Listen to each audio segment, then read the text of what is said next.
I'm Jennifer Sanasi. You're watching News 24 Live. Well, today we're talking about being tech savvy in the workplace. I'm joined in studio by Ivana Granelli from Can Do Consulting. Hello. Hi. So we're talking about being tech savvy in the workplace. And my first question for you is that I think a lot of workplaces here in South Africa have a big generation divide. Now, how do you get everyone on the same page when it comes to technology? Well, that's the big question, isn't it?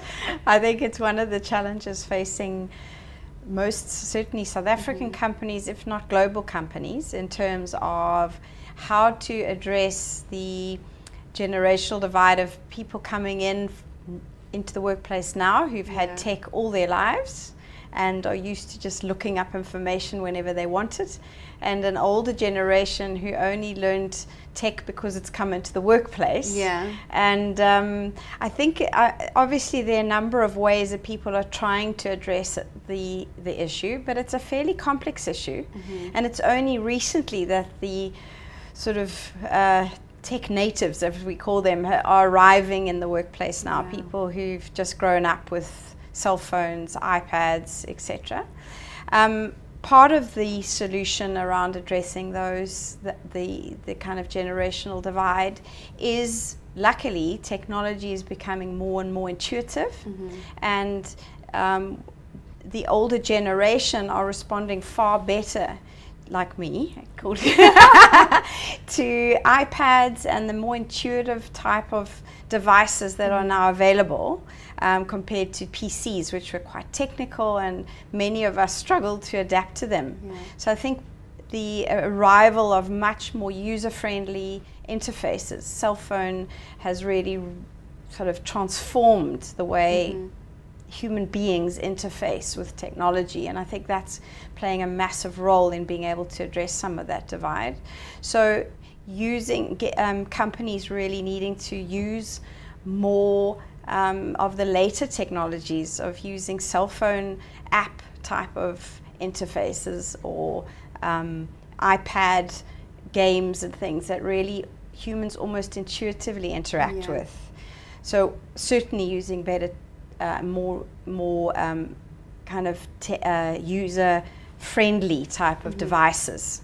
Now tell me about your own personal experience. You just referred to yourself as someone who had to learn these new technologies. What was that like for you? Yeah, it was terrifying, to be honest. Imagine. Yeah, so I grew up without any computers. We didn't even have TV when I was small, so I got TV at 15. It was the first time I saw a TV.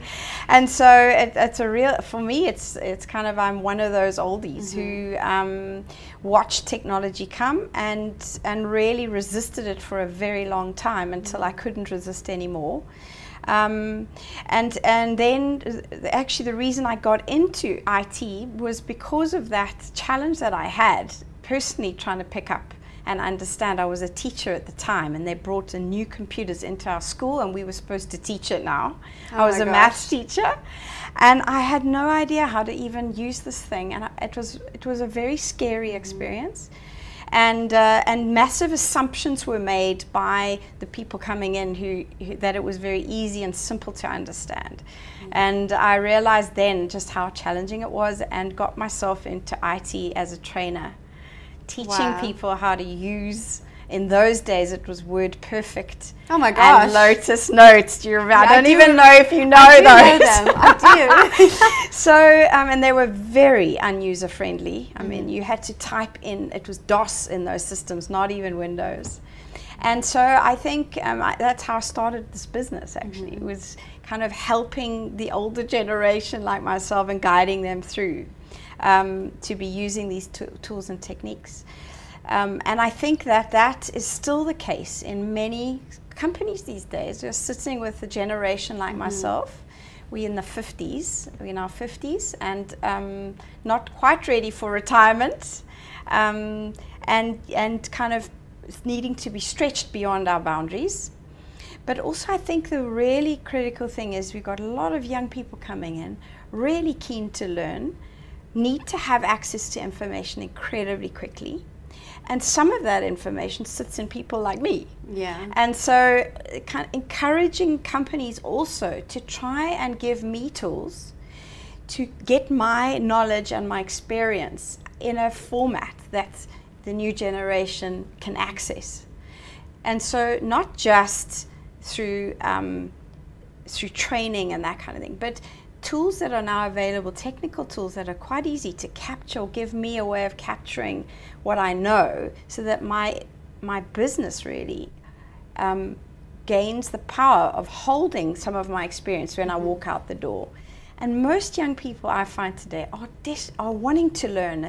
They're wanting to access my experience, and often I think people in my generation are made to feel redundant quite quickly by the company. But most of the young people coming in really want to talk to me, who want to gain some of the experience or hear some of the stories, you know. So I think that another way of companies really, and it's a win-win in some ways, in that if you give me the tools to share some of my information through social media, through internal websites, and through creating communities of practice within the company, which I'm part of with other young people, not only is the business then actually retaining some of the experience that I've got, it becomes almost some kind of intellectual property, but I'm also able to feel like I'm valuable,